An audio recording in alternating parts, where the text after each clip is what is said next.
century. The First World War. The early 20th century was a time of optimism in Britain. The nation, with its expansive empire, well-admired navy, thriving industry, and strong political institutions, was what is now known as a global superpower. It was also a time of social progress, financial help for the unemployed, old age pensions, and free school meals were just a few of the important measures introduced. Various laws were passed to improve safety in the workplace. Town planning rules were tightened to prevent the further development of slums, and better support was given to mothers and their children after divorce or separation. Local government became more democratic, and a salary for members of parliament, MPs, was introduced for the first time, making it easier for more people to take part in public life. This era of optimism and progress was cut short when war broke out between several European nations. On the 28th of June 1914, Archduke Franz Ferdinand of Austria was assassinated. This set off a chain of events leading to the First World War, from 1914 to 1918. But while the assassination provided the trigger for war, other factors, such as a growing sense of nationalism in many European states, increasing militarism, imperialism, and the division of the major European powers into two camps, all set the conditions for war. The conflict was centered in Europe, but it was a global war involving nations from around the world. Britain was part of the Allied powers, which included, amongst others, France, Russia, Japan, Belgium, Serbia, and later Greece, Italy, Romania, and the United States. The whole of the British Empire was involved in the conflict. For example, more than 1 million Indians fought on behalf of Britain in lots of different countries, and around 40,000 were killed. Men from the West Indies, Africa, Australia, New Zealand, and Canada also fought with the British. The Allies fought against the Central Powers, mainly Germany, the Austro-Hungarian Empire, the Ottoman Empire, and later Bulgaria. Millions of people were killed or wounded, with more than 2 million British casualties. One battle, the British attack of the Somme in July 1916, resulted in about 60,000 British casualties on the first day alone. The First World War ended at 11 a.m. on the 11th of November 1918, with victory for Britain and its allies. The Partition of Ireland. In 1913, the British government promised Home Rule for Ireland. The proposal was to have a self-governing Ireland with its own parliament, but still part of the UK. A Home Rule Bill was introduced in Parliament. It was opposed by the Protestants in the north of Ireland, who threatened to resist Home Rule by force. The outbreak of the First World War led the British government to postpone any changes in Ireland. Irish nationalists were not willing to wait, and in 1916 there was an uprising, the Easter Rising, against the British in Dublin. The leaders of the uprising were executed under military law. A guerrilla war against the British Army and the police in Ireland followed. In 1921, a peace treaty was signed, and in 1922, Ireland became two countries. The 6 counties in the north, which were mainly Protestant, remained part of the UK under the name Northern Ireland.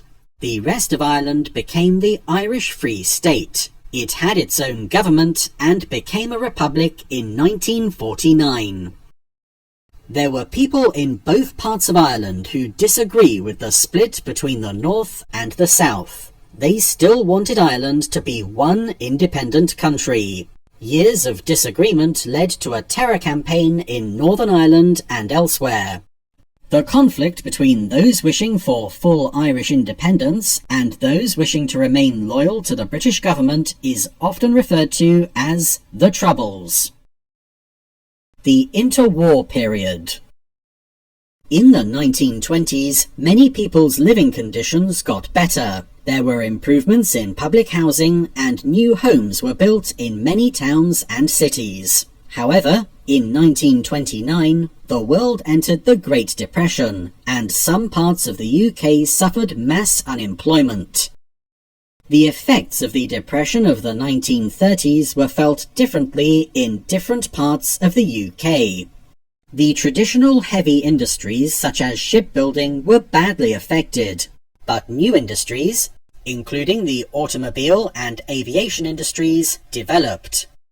As prices generally fell, those in work had more money to spend. Car ownership doubled from 1 million to 2 million between 1930 and 1939. In addition, many new houses were built. It was also a time of cultural blossoming, with writers such as Graham Greene and Evelyn Waugh prominent. The economist John Maynard Keynes published influential new theories of economics. The BBC started radio broadcasts in 1922 and began the world's first regular television service in 1936. The Second World War. Adolf Hitler came to power in Germany in 1933. He believed that the conditions imposed on Germany by the Allies after the First World War were unfair. He also wanted to conquer more land for the German people. He set about renegotiating treaties, building up arms, and testing Germany's military strength in nearby countries. The British government tried to avoid another war. However, when Hitler invaded Poland in 1939, Britain and France declared war in order to stop his aggression. The war was initially fought between the Axis powers, Fascist Germany and Italy and the Empire of Japan, and the Allies.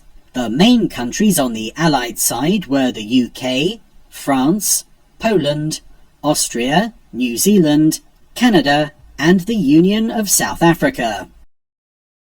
Having occupied Austria and invaded Czechoslovakia, Hitler followed his invasion of Poland by taking control of Belgium and the Netherlands.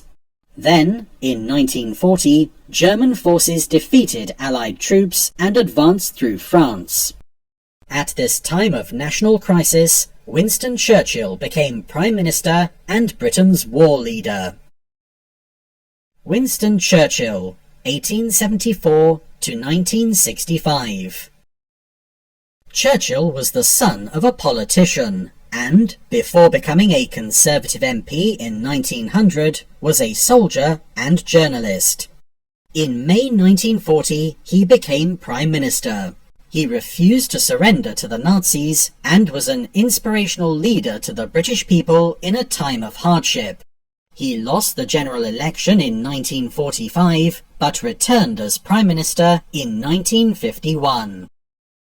He was an MP until he stood down at the 1964 general election. Following his death in 1965, he was given a state funeral. He remains a much-admired figure to this day, and in 2002 was voted the greatest Briton of all time by the public. During the war, he made many famous speeches, including lines which you may still hear. "I have nothing to offer but blood, toil, tears, and sweat."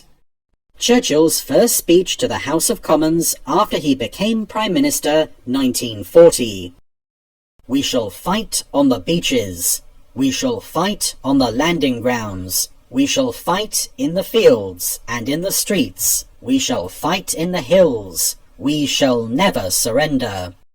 Speech to the House of Commons after Dunkirk, 1940.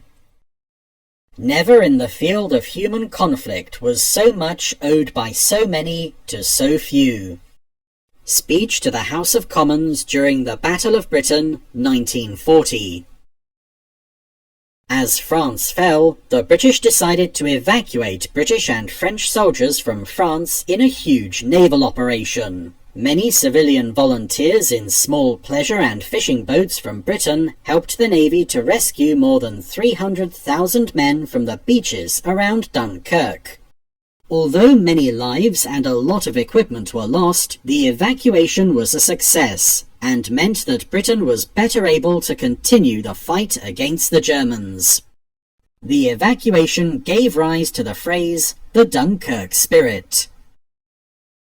From the end of June 1940 until the German invasion of the Soviet Union in June 1941, Britain and the Empire stood almost alone against Nazi Germany. Hitler wanted to invade Britain, but before sending in troops, Germany needed to control the air campaign against Britain. But the British resisted with their fighter planes and eventually won the crucial aerial battle against the Germans, called the Battle of Britain, in the summer of 1940. The most important planes used by the Royal Air Force in the Battle of Britain were the Spitfire and the Hurricane, which were designed and built in Britain. Despite this crucial victory, the German Air Force was able to continue bombing London and other British cities at night time. This was called the Blitz. Coventry was almost totally destroyed, and a great deal of damage was done in other cities, especially in the East End of London. Despite the destruction, there was a strong national spirit of resistance in the UK. The phrase, the Blitz spirit, is still used today to describe Britain's pulling together in the face of adversity. At the same time as defending Britain, the British military was fighting the Axis on many other fronts. In Singapore, the Japanese defeated the British and then occupied Burma, threatening India. The United States entered the war when the Japanese bombed its naval base at Pearl Harbor in December 1941. That same year, Hitler attempted the largest invasion in history by attacking the Soviet Union. It was a fierce conflict with huge losses on both sides.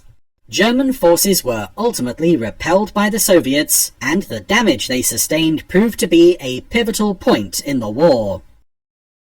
The Allied forces gradually gained the upper hand, winning significant victories in North Africa and Italy. German losses in the Soviet Union, combined with the support of the Americans, meant that the Allies were eventually strong enough to attack Hitler's forces in Western Europe. On the 6th of June 1944, Allied forces landed in Normandy. This event is often referred to as D-Day. Following victory on the beaches of Normandy, the Allied forces pressed on through France and eventually into Germany. The Allies comprehensively defeated Germany in May 1945. The war against Japan ended in August 1945 when the United States dropped its newly developed atom bombs on the Japanese cities of Hiroshima and Nagasaki. Scientists led by New Zealand-born Ernest Rutherford, working at Manchester and then Cambridge University, were the first to split the atom. Some British scientists went on to take part in the Manhattan Project in the United States, which developed the atomic bomb. The war was finally over. Alexander Fleming, 1881 to 1955. Born in Scotland, Alexander Fleming moved to London as a teenager and later qualified as a doctor. He was researching influenza, the flu, in 1928 when he first discovered penicillin. This was then further developed into a usable drug by the scientists Howard Florey and Ernst Chain. By the 1940s, it was in mass production. Fleming won the Nobel Prize in Medicine in 1945. Penicillin is still used to treat bacterial infections today. Check that you understand what happened during the First World War, the partition of Ireland and the establishment of the UK as it is today, and the events of the Second World War. If you liked this video or have any questions, please comment below. For more videos like this, you can subscribe to this channel. Good luck with your test.